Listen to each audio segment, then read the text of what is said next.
You know, somewhere along the way, we got it all wrong.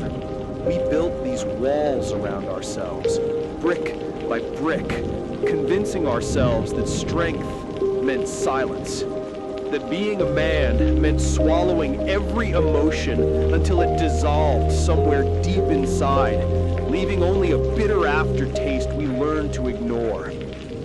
But here's what nobody tells you when you're young. Those walls don't protect you. They imprison you. And the weight of all those unshed tears, all those unspoken words, all those moments when you chose to be stone instead of human, that weight becomes unbearable. Crying doesn't make you less of a man. It makes you human. It makes you real. It makes you someone who still feels things in a world that constantly tries to numb us all. I remember the first time I cried as an adult. Really cried. Not just a few tears that I could blink away and pretend never happened. I mean the kind of crying that comes from somewhere you didn't even know existed inside you. The kind that shakes your shoulders and makes breathing feel like a luxury you haven't earned. I was alone, thank God, because I'd spent so long pretending to be okay that I didn't know how to be broken in front of anyone. I'd built my identity on being the strong one, the reliable one, the one who had it all figured out. And when everything fell apart, I realized I had no idea how to ask for help. No idea how to admit that I was drowning. So, I cried. And you know what happened? The world didn't end. The sky didn't fall. Nobody took away my membership card to masculinity. Because there is no card. There never was. It was all just a story we told ourselves. A script someone else wrote that we all agreed to perform without ever questioning why. There's this moment, right? Before you let yourself feel something real, where your body knows before your mind does. Your throat tightens, your chest contracts, your eyes start to burn, and there's a choice in that moment. You can push it down like you've done 1,000 times before, or you can let go. Letting go is terrifying, because once you start, you don't know where it ends. Once you allow yourself to feel one thing, all the other things you've been storing away start demanding their turn too. It's like opening a dam, and maybe that's exactly what needs to happen. We carry so much, more than anyone sees, more than we even show ourselves most days. We carry the expectations of who we're supposed to be. We carry the disappointments of who we couldn't become. We carry every goodbye we never got to say, every apology we never received, every version of our future that never materialized. And we're supposed to just, what? Smile through it? Pretend it doesn't hurt? Act like we're made of something harder than flesh and bone and beating hearts? I've met men who haven't cried in decades. They wear it like a badge of honor, like evidence of their strength. But when you look in their eyes, really look, you can see everything they've locked away. It's all still there, just buried alive. And buried alive means still alive, still taking up space, still demanding to be acknowledged. The strongest people I know are the ones who cry, who aren't afraid to admit when they're scared, when they're hurting, when they don't have all the answers. Because it takes real courage to be vulnerable in a world that mistakes vulnerability for weakness. You want to know what weakness actually looks like? It's pretending, it's performing, it's living your entire life in a costume because you're too afraid to show people who you really are underneath it all. There was someone I loved once, really loved. The kind of love that changes the architecture of your life, that makes you believe in things you'd given up on. And when it ended, I thought I had to be strong. I thought that meant not crying, not breaking down, not admitting that losing them felt like losing a part of myself. So I didn't cry, not at first. I went to work, I laughed at jokes, I said I was fine so many times I almost started to believe it. But fine is just another word for numb. And numb isn't healing, it's just postponing the inevitable. Eventually, your body makes you pay for all that pretending. Exhaustion that sleep doesn't fix, headaches that medicine can't touch, a heaviness in your chest that feels permanent, like you've forgotten what it means to breathe fully. That's when I realized crying isn't weakness. Refusing to cry is, because it means you're more committed to an image than to your own well-being, more invested in what people think than in what you actually need. And what we need, all of us, is permission. Permission to not be okay sometimes. Permission to fall apart, knowing we can put ourselves back together. Permission to be something other than the one-dimensional version of masculinity we've been sold since childhood. You don't have to carry everything alone. You don't have to be unbreakable. Nobody is. We're all just doing our best with the tools we were given, and sometimes those tools aren't enough. Sometimes you need to set them down and admit you need help, need space, need someone to just sit with you in the mess without trying to fix it. I think about all the years I wasted believing that emotions were something to be controlled, managed, contained, like they were wild animals that needed to be kept in cages. But emotions aren't meant to be caged. They're meant to be felt, processed, released. That's how we heal. That's how we grow. That's how we become fuller versions of ourselves instead of hollowed out shells walking through life on autopilot. There's something beautiful about tears, if you really think about it. They're your body's way of cleansing, of releasing what you can't hold anymore. They're proof that you're still connected to your humanity, that the world hasn't hardened you completely, that you still care enough about things to let them move you. I wish someone had told me earlier that it's okay to grieve. Not just the big things, the obvious losses, but the small deaths too. The friendships that faded, the dreams that didn't come true, the person you thought you'd be by now. All of it deserves to be mourned. All of it matters. We live in this culture that's obsessed with moving on, with getting over things, with resilience that looks like never breaking in the first place. But real resilience isn't about not breaking. It's about breaking and still finding a way to continue. It's about letting yourself shatter and then patiently, painstakingly gathering the pieces. Some of those pieces won't fit back the same way. You might discover that some of them don't belong to you anymore.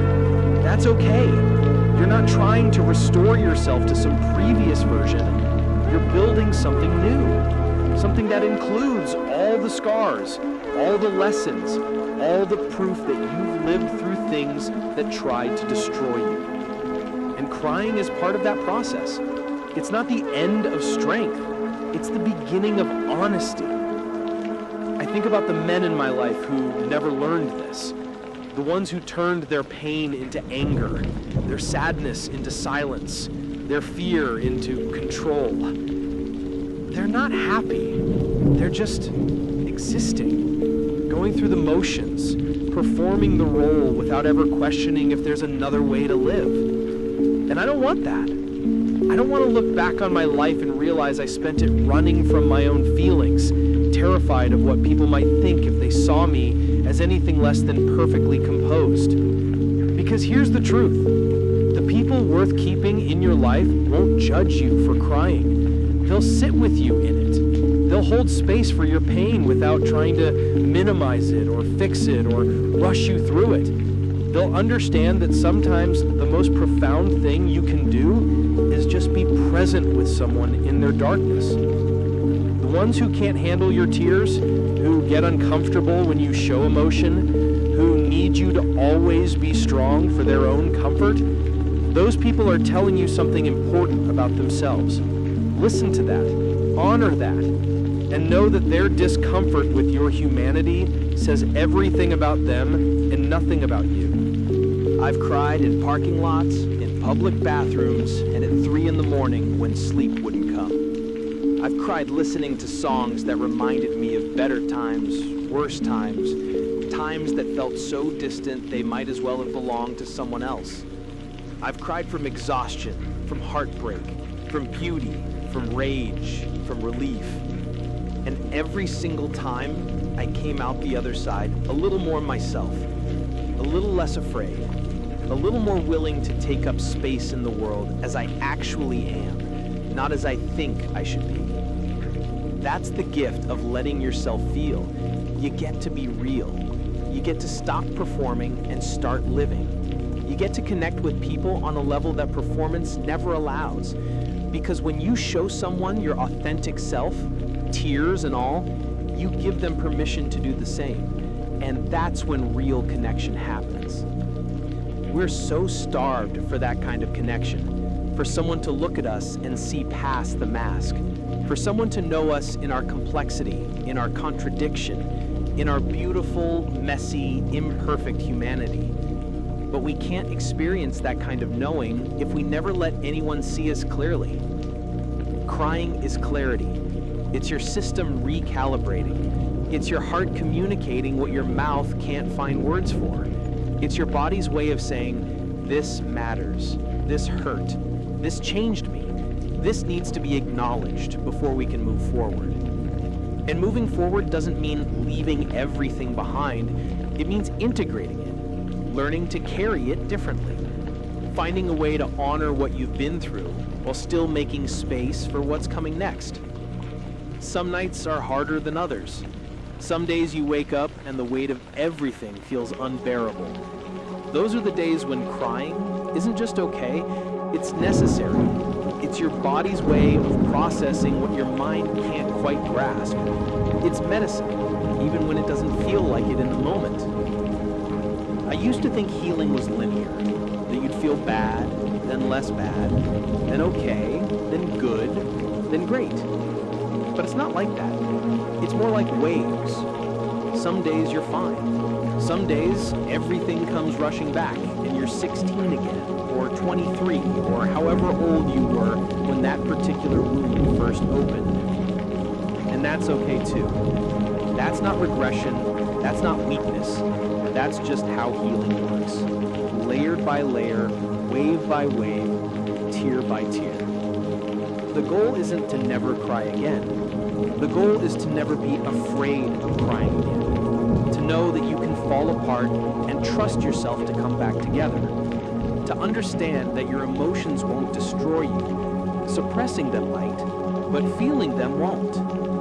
I want you to know something. If you're listening to this and you're holding back tears, let them fall. If you're driving alone and you finally feel safe enough to break down, do it. Pull over if you need to. Let it out. All of it. Everything you've been carrying. Everything you've been too afraid to acknowledge. You don't have to be strong right now. You don't have to have it all figured out. You don't have to be anything other than exactly what you are in this moment. Human. Feeling. Alive. There's this thing that happens when you cry. At first, it feels like you're falling apart, like you're losing control, like you might never stop. But if you let yourself go through it, if you don't fight it or cut it short or apologize for it, you reach this other side, this place of calm, of clarity, of lightness. It's like your body knows what it needs to release, and once it does, there's space for something else. Not necessarily happiness, not right away, but maybe peace, maybe acceptance, maybe just the quiet knowledge that you survived something difficult and you're still here. And being here, being present, being willing to feel the full spectrum of human emotion, that's what makes life worth living. Not the Instagram version where everything looks perfect, not the highlight reel where you only show your victories, the real thing, the messy, complicated, sometimes painful, often beautiful, real thing. Crying doesn't make you less of anything. It makes you exactly what you've always been, a person with a heart that breaks and heals and breaks again and heals again, over and over, for as long as you're here, or as long as you're brave enough to keep feeling. I hope you find the courage to cry when you need to. I hope you find people who won't make you apologize for it. I hope you realize that strength and vulnerability aren't opposites. They're partners. You can't have one without the other. And I hope that someday we live in a world where we don't have to keep saying this, where crying is just understood as part of being alive, where men and women and everyone in between can express their emotions without fear of judgment, without shame, without having to justify their humanity. Until then, know this: you're allowed to feel everything. You're allowed to break down. You're allowed to not be okay. You're allowed to cry until there's nothing left and then cry some more if that's what you need. Your tears don't diminish you. They don't define you. They're just one of the many ways you experience being alive. And being alive, really, fully alive, means feeling it all. So here's to the tears we've cried and the tears we'll cry. Here's to the moments when we couldn't hold it together anymore and finally stopped trying. Here's to choosing honesty over image, vulnerability over performance, humanity over expectation. Here's to understanding that crying doesn't make you less of anything. It makes you exactly what you've always been, a person, with a heart that breaks and heals and breaks again and heals again, over and over. For as long as you're here, for as long as you're brave enough to keep feeling. That's all any of us can do. Keep feeling, keep trying, keep showing up as ourselves, tears and all. And maybe, just maybe, by doing that, we make it a little easier for everyone else to do the same. You're not alone in this. You never were. Even when it feels like no one could possibly understand what you're going through, there are others who felt it too. Others who've cried the same tears, asked the same questions, wondered if they'd ever feel whole again. And somehow, most of us do. Not because the pain disappears, but because we learn to make space for it. We learn that we're bigger than any single emotion, any single moment, any single heartbreak. We're the sum of everything we've experienced and everything we've survived. And that's something worth honoring. So honor your tears, honor your grief, honor every emotion that reminds you you're alive and feeling and still capable of being moved by this strange, difficult, beautiful existence.